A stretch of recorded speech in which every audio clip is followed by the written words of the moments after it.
Hello my dear friends, how are you? Myself Arnav Priyadarshan, SSC at Indian railways. तो दोस्तों, जो दोस्त भी 2025 आरआरबी जेई की तैयारी कर रहे हैं उनके लिए एक बहुत महत्वपूर्ण वीडियो है, क्योंकि यहाँ पे मैं डिस्कस करूँगा the most important aspect, that is science. क्यों ये ऐसा बोल रहा हूँ? क्योंकि इस सब्जेक्ट का वेटेज दोस्तों आपके CBT 1 में अगर देखा जाए तो overall 30 marks, 30 out of 100। And अगर CBT 2 में देखा जाए तो आपका नॉन टेक का जो 50 मार्क्स का होता है उसमें 15 मार्क्स। तो कहीं ना कहीं दोस्तों 30% वेटेज ओवरऑल रख रहा है आपका साइंस आपके आरआरबी जेई एग्जाम में। तो सब्जेक्ट सिग्निफिकेंट है, ये आपको मानना पड़ेगा और इसकी तैयारी आपको अच्छे से करनी है। इसलिए मैं बोल रहा हूँ दोस्तों, क्योंकि यहाँ पे कोई कैलकुलेशन नहीं है, मिस्टेक होने का कोई चांस नहीं है। अगर आपने अच्छे से कंसेप्ट को पढ़ लिया है तो 30 आउट ऑफ 30 लाना भी ज़्यादा मुश्किल नहीं होता है। तो बहुत सारे बच्चे, मैं एग्जाम्पल आपको दे सकता हूँ, मेरे साथ अभी भी जुड़े हुए हैं, बहुत सारे बच्चे जुड़े हुए हैं मेरे टेलीग्राम ग्रुप से, जो कि आरआरबी जेई 2024 क्रैक किया है ऑलरेडी, और उनका 27 आउट ऑफ 30, 29 आउट ऑफ 30 ऐसा मार्क्स भी साइंस में आया है। तो आप भी कर सकते हो। तो इसको लेके ही मैं आज ये डेडिकेटेड वीडियो बना रहा हूँ। जो दोस्त नए हैं, पहली बार चैनल को विजिट कर रहे हैं, तो लाइक से सब्सक्राइब करना बिल्कुल मत भूलिए। तो चलिए without wasting any further time हम लोग टॉपिक पे आते हैं। तो चलिए दोस्तों, पहले देखिए CBT 1 जो है आपका, CBT 1 इसमें आपका फिजिक्स, केमिस्ट्री एंड बायोलॉजी तीनों ही आता है। ठीक है, तीनों से लगभग लगभग सेम ही आपका, मान लीजिए 9, किसी में 11, किसी में 10 ऐसा क्वेश्चन आता है, 30 क्वेश्चन आते हैं। अगर CBT 2 की बात कर लें फ्रेंड्स, तो यहाँ पे ओनली फिजिक्स एंड केमिस्ट्री आता है और दोनों मिला के आते हैं 15 क्वेश्चंस। तो यहाँ पे हम लोग आज जो मेनली डिस्कस करेंगे कि आपने तो वेटेज देख लिया कि क्या वेटेज है, तैयारी आपको अच्छी करनी है इसकी। दूसरा बात क्या है कि दोस्तों हॉट टॉपिक्स क्या रहते हैं ओवरऑल सिलेबस में से। ओवरऑल सिलेबस आपको रेलवे ने दिया हुआ है, मगर उसमें से भी हॉट टॉपिक्स क्या है और कुछ टॉपिक्स पिक्यूलियर हैं, वो भी आपको देखने पड़ेंगे, जो कि आपको लगते हैं कि सिलेबस में नहीं है मगर उससे क्वेश्चन आ जाते हैं। कैसे आते हैं ये आपको समझ में आ जाएगा। तीसरा चीज़ क्या है दोस्तों, कि मान लो सारा चीज़ आपको पता चल गया, तो क्या फॉलो करें, किस बुक को फॉलो करें, किस रिसोर्स को फॉलो करें। कम फॉलो करके ज़्यादा नॉलेज या ज़्यादा मार्क्स लाने का काम कैसे हो सकता है। ऐसा नहीं है 50 बुक पढ़ रहे हैं मार्क्स नहीं आ रहे, नहीं, कम बुक पढ़ें, 1 से 2 बुक पढ़ें, मगर ये 30 नंबर कन्फर्म हो जाए ऐसा। तो वैसे मैं रिसोर्स एंड बुक्स का भी डायरेक्ट लिंक मैंने डिस्क्रिप्शन में दिया हुआ है, आप चेकआउट कर सकते हो, और मैं यहाँ भी वीडियो में आपसे आगे डिस्कस करूँगा। तो पहले दोस्तों हॉट टॉपिक्स डिस्कस करते हैं। हॉट टॉपिक्स पहले डिस्कस करना ज़्यादा इंपॉर्टेंट है, आपको समझ में आएगा कि क्या क्वेश्चन के पैटर्न रह रहे हैं। स्टार्टिंग फ्रॉम द फिजिक्स अगर हम दोनों ही बात करें, CBT देखिए, फिजिक्स आपका CBT 1 मैं यहाँ पे लिख देता हूँ एंड CBT 2 दोनों में आता है। तो ये हॉट टॉपिक्स जो डिस्कस होंगे ये दोनों के लिए वैलिड है। लॉज ऑफ मोशंस पहला, इससे बहुत बार डिफरेंट लॉ से क्वेश्चन आते हैं। Ohm's law, VI relationship graph, ये भी हॉट टॉपिक है फ्रेंड्स, एकदम इस पे क्वेश्चंस आए हुए हैं। तीसरा है हीटिंग इफेक्ट ऑफ करंट। अगर आप इन टॉपिक्स को देखोगे तो रेलवे में ये रिलेवेंट टॉपिक्स हैं, ये सारे टॉपिक रिलेवेंट है दोस्तों। ऐसे ही क्वेश्चन सेट नहीं होता है। पूरा हमारा जो लोको होता है, इलेक्ट्रिक लोको, DEMU, EMU, ये सारे इसी प्रिंसिपल पे काम करते हैं। आप जब आओगे रेलवे ज्वाइन करोगे तब आप देखोगे, सारे वोल्टेज रेक्टिफायर्स होते हैं, बड़े बड़े electric current to voltage transformers होते हैं, वो सारे इसी प्रिंसिपल पे काम करते हैं। हीटिंग इफेक्ट का बहुत बड़ा रोल है रेलवे में, हीटिंग इफेक्ट का बहुत बड़ा रोल है। मैग्नेटिक फील्ड, इसमें से सोलेनॉइड एंड बार मैग्नेट्स दोनों पे क्वेश्चन अच्छे खासे पूछे गए हैं दोस्तों। आप थोड़ा नोट करते चलिए तो ज़्यादा अच्छा रहेगा। मैं लिख रहा हूँ, आप भी नोट करते चलो अपने नोटबुक में, आपके याददाश्त के लिए अच्छा रहेगा। जब पढ़ोगे तो इन टॉपिक्स पे ध्यान दोगे। दूसरा है दोस्तों reflection and refraction plus Lenz law नहीं, लेंस लॉ। लेंस का जो पावर वाला लॉ होता है 1/f=d डायोप्टर वाला, ये सब देखना। फ्लेमिंग्स रूल देख लीजिए, Fleming's rule, left hand right hand आपने पढ़ाई होगा। अगला है दोस्तों इमेज फॉर्मेशन, ये आपको इसी टॉपिक में आ जाता है, बार बार लिखने की जरूरत नहीं है। इमेज फॉर्मेशन आपका रिफ्लेक्शन और रिफ्रैक्शन में ही कवर अप होगा। ठीक है, वर्चुअल कहाँ फॉर्म हुआ, रियल कहाँ फॉर्म हुआ, छोटा कहाँ, डिमिनिश्ड कहाँ हुआ, इन्वर्टेड कहाँ हुआ, ये सब देखना। अगला है फोर्स खास करके मैग्नेटिक फील्ड से जो इसका रिलेशन है उसको आप देखिएगा। तीसरा है मोशन बेस्ड, इसमें डिस्टेंस, डिस्प्लेसमेंट, ये सब छोटे छोटे न्यूमेरिकल टाइप्स के भी आ जाते हैं। ठीक है, तो उनको आप देखिएगा मोशन चैप्टर से। और एक है दोस्तों आपका सबसे फेमस SI यूनिट वाला, वो उसमें से सिंपल से क्वेश्चंस आपके आएंगे कि कौन सा किसका है, जैसे कि कुछ जैसे लुमिनस इंटेंसिटी है, फिर पार्सेक है, फिर कुछ लाइट ईयर्स है, इनका क्या यूनिट है, क्या डायमेंशन है, या फिर ये पूछा जा सकता है light year is the unit of इस टाइप का जो सिंपल क्वेश्चन है, बहुत बार रिपीटेड क्वेश्चंस इस यूनिट से आते हैं। ये रहे फिजिक्स के कुछ hot topics. Now I will go to chemistry.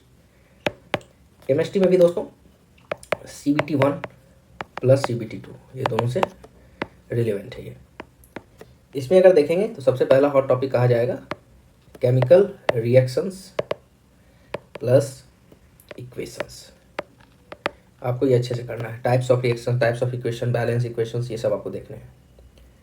दूसरा है आपका एसिड, बेसेज, सॉल्ट्स, प्रॉपर्टीज इनकी आप पढ़िए, प्रॉपर्टीज आपको पढ़ना है इसका। तीसरा है डेली यूज केमिस्ट्री करके। डेली यूज केमिस्ट्री करके लूसेंट में भी मिलेगा, बाकी मैं अरिहंत का जो बुक आपको रिकमेंड कर रहा हूँ उसमें भी मिलेगा, YCT में भी मिलेगा। ये आपको करना है डेली यूज केमिस्ट्री। इसको लेके एक चैप्टर रहता है जिसमें डिफरेंट केमिकल्स जो यूज होते हैं डेली, उसका फॉर्मूला रहेगा, डिफरेंट कंपाउंड्स का फॉर्मूला रहेगा, उसके कलर क्या चेंज होते हैं, ये सब रहेगा, ये देखना है आपको। अगला है इलेक्ट्रोलिसिस, रस्टिंग, कोरोजन, ये सब फेवरेट टॉपिक रहे हैं रेलवे के। उसके बाद आप थोड़ा ईथर्स, इथेनॉल, या जो भी आपको ये साइक्लिक कंपाउंड है उसका प्रिपरेशन वाला जो चैप्टर है वो आप देख लीजिएगा, उससे भी आया हुआ है। The next important topic is reactivity series. होता है ना, sodium, potassium, sodium, barium, calcium, zinc, ferrum, ये जो आपका होता है लिस्ट, इसको आपको याद रखना है, इस पर क्वेश्चंस आए हुए हैं, ठीक है। बैलेंस इक्वेशंस मैंने ऊपर भी लिखा है, इसको एक बार मैं फिर से लिख देता हूँ। फिर प्रेसिपिटेट फॉर्मेशन से भी क्वेश्चन आया हुआ है, प्रेसिपिटेट फॉर्मेशंस इन केमिस्ट्री, ये आपका इक्वेशंस में ही आ जाएगा, ठीक है। इसको आप अच्छे से कीजिएगा।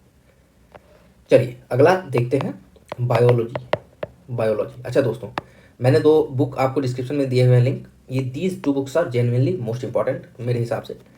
पहला है आपका अरिहंत का दोस्तों। अरिहंत की बहुत सस्ती सी बुक आती है, 200 के अंदर आपको मिल जाएगी। 6 to 12 NCERT, 6 to 12 NCERT summary, science की, फिजिक्स, केमिस्ट्री, बायोलॉजी तीनों। अगर इसको दोस्तों आपने अच्छे से 2 बार अगर पढ़ लिया ना, मैं दावा के साथ कह सकता हूँ कि आपके CBT 1 और CBT 2 के साइंस के क्वेश्चन नहीं जाएंगे हाथ से। बहुत अच्छी बुक है, पतली सी बुक है और बहुत उम्दा बुक है, क्योंकि रेलवे भी जो फॉलो कर रहा है NCERT को अब फॉलो करना स्टार्ट कर चुका है, ठीक है। अब क्वेश्चंस के पैटर्न भी थोड़े चेंज हुए हैं, तो आप इसको जरूर फॉलो करो। मैं NCERT का ये जो 6 to 12 समरी है, NCERT का साइंस, तीनों ही सब्जेक्ट है अरिहंत का, मैंने लिंक दिया हुआ है, आप देख लीजिएगा। अगला है YCT साइंस का रैपिड फायर। ये आपने पहले आपको ये पढ़ना है अरिहंत, ये आपने कंप्लीट कर लिया, फिर आप rapid fire, YCT rapid fire science, इसको पढ़ लीजिए। इसमें ऑब्जेक्टिव सब और समरी करके डाला हुआ है, लास्ट टाइम डिवीजन के लिए बेस्ट है, लास्ट टाइम डिवीजन के लिए बेस्ट है। बस ये 2 बुक आपको लेना है, ये 2 book, only 2 books will suffice your science. इसके अलावा आपको कुछ नहीं करना है, कुछ नहीं करना है, ठीक है दोस्तों। आप डिस्क्रिप्शन में इसको चेक कर लीजिएगा। बायोलॉजी का हॉट टॉपिक डिस्कस करते हैं। बायोलॉजी सिर्फ CBT 1 में आता है, CBT 2 में नहीं आता है। अच्छा, reproduction in plants and animal. बहुत बच्चे कह रहे थे कि अच्छा डिजीज को लेके कन्फ्यूजन था कि डिजीज नहीं है, फिर भी आ गया। मगर देखो कुछ चैप्टर्स हैं जैसे कि DNA, जीन्स, क्रोमोजोम्स, उसको उसके हेरिडिटरी से भी कुछ डिजीज होते हैं, रिलेटेड है उससे टॉपिक, तो वो डिजीज पूछा गया है। तो खास करके डिजीज एक्सप्लिसिटली आपके चैप्टर में मेंशन नहीं, सिलेबस ऑफ रेलवे में, मगर पूछा जाता है। इम्प्लिसिट टॉपिक्स हैं कुछ, इसलिए पहला हॉट टॉपिक है reproduction in plants and animals. Plants ज़्यादा पूछा जाता है, एनिमल भी पूछा जा सकता है, दोनों ही पढ़िए, ठीक है। दूसरा फर्टिलाइजेशन, पॉलिनेशन, उसके बाद आपका जितना भी प्रोसेस है, बर्डिंग है, फ्रेगमेंटेशन है, वेजिटेटिव प्रोपेगेशन है, एटसेट्रा, ये सारा रिप्रोडक्शन में ही आता है। Male and female germ cell, इससे भी आया है क्वेश्चन।